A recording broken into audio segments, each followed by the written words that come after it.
Excuse me for asking, Milt, but kind of dead in here, isn't it? You don't listen too good, do you? You see that bird at the faro table? You back that queen again, you son of a bitch. I'll blow you right up that wildcat's ass. Do you hear me? Huh? Hey, hey, and welcome back to Miss Kitty's Wild West Adventures.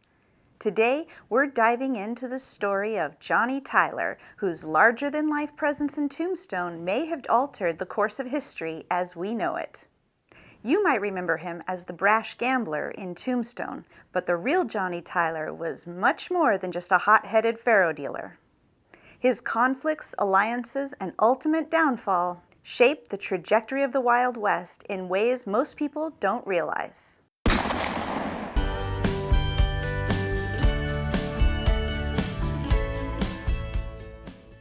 Imagine a Tombstone divided, two factions of gamblers fighting for control.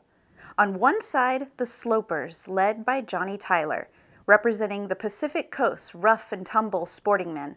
On the other, the Easterners, backed by the likes of Wyatt Earp and Doc Holliday, fresh from the cattle trail saloons of Kansas and Texas. The two sides collided in Tombstone, a booming mining town perched on the neutral ground of Arizona territory. What started as a rivalry over faro tables would ignite feuds that reached beyond the gaming halls, spilling into streets and shaping legends. And here's the twist. Had Johnny Tyler not been driven out of Tombstone, Wyatt Earp and Doc Holliday and their allies would have been forced to leave. No Wyatt, no Doc, no gunfight at the OK Corral. So how did Tyler, a man whose name is usually overshadowed by his rivals, become such a pivotal figure? Let's dive in. Johnny Tyler wasn't just a fictional hothead portrayed by Billy Bob Thornton. The real Tyler was a 40-year-old Texan with a history as colorful as the Wild West itself. Known as the leader of the Slopers, a group of gamblers from the Pacific Coast, Tyler made his mark running faro games and stirring up trouble wherever he went. Before 1879, the Slopers controlled the gambling tables in the Pacific, like San Francisco and Virginia City, whereas the Easterners controlled the gambling tables along the cattle trails of Kansas and Texas. But the booming mining towns of Arizona territory became neutral ground, where both groups converged, and the competition turned deadly. In July 1880, Milton Joyce opened the Oriental Saloon in Tombstone, leasing the space from Jim Vizina and Ben Cook. Joyce partnered with Lou Rickabaugh, a San Franciscan, and Bill Harris, a saloon man from Dodge City. Their enterprise quickly became the focal point of the town's gambling scene. But Tyler, who was running his own faro game at a rival saloon, didn't take kindly to the competition. Tensions between Tyler and Doc Holliday likely began months earlier during the San Agustin Festival in Tucson, where Tyler, Holliday, and Wyatt Earp all crossed paths. I didn't know you was back in town. By September 1880, Tyler was back in Tombstone, and it didn't take long for tempers to flare. A brawl with another gambler, Tony Craker, at Vogan and Flynn's saloon was just the beginning. On the night of October 10th, Tyler and Holliday clashed once again at the Oriental. After an earlier fight with Tyler, Holliday arrived at the saloon, ready to go again. And Milton Joyce, wanting no trouble, demanded both of their weapons. Tyler complied, but Holliday refused. He was finally disarmed, but returned later with a gun, and things turned violent. Holliday ended up shooting Joyce in the hand and wounding another bystander. This incident marked a turning point for the Earps and Holliday in Tombstone. You gonna do something or just stand there and bleed? By February 1881, Tyler's feud with Holliday and the Earps had reached its climax. Tyler, aiming to assert dominance, pulled a gun on Rickabaugh during a faro game at the Oriental. But Wyatt Earp, never one to back down, grabbed Tyler by the ear and dragged him into the street. Meanwhile, Holliday covered Tyler's henchmen at the bar.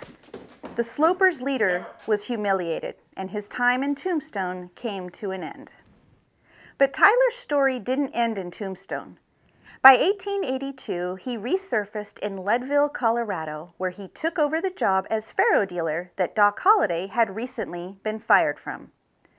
Here, Tyler thrived while Holliday struggled, battling tuberculosis and addiction. The tension between the two men simmered, and Holliday himself suggested that Tyler's actions in Leadville were part of a larger vendetta rooted in their Tombstone rivalry.